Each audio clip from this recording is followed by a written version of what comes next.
तर नोटो ही जी भारताची अवयदानाची मेन संस्था आहे, national organ transplant and tissues organisation. त्यांचा एक प्लेज फॉर्म येतो. तो प्लेज फॉर्म आपण लोकांकडनं भरून घ्यायचा एन-जी-ओनी. आमचा जो सोशल मीडिया बघणारा जो कॅप्टन होता कल्पेश कर्नावट, त्यांनी 2021-22ला आम्हाला सजेस्ट केलं, की आपण हे अजून सोपं करूया.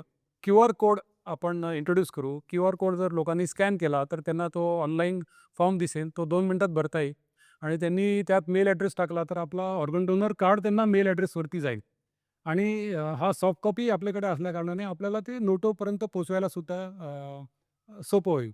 आज जर तुम्हाला प्लेस करायचं झालं, तर ह्या क्यूआर कोडनी, नोटोच्या क्यूआर कोडनी तुम्ही प्लेस करू शकता आणि सगळ्या भारताभरच्या एन-जी-ओजना सुद्धा इन्स्ट्रक्शन्स आहेत, की तुम्ही नोटोचे क्यूआर कोडच वापरा.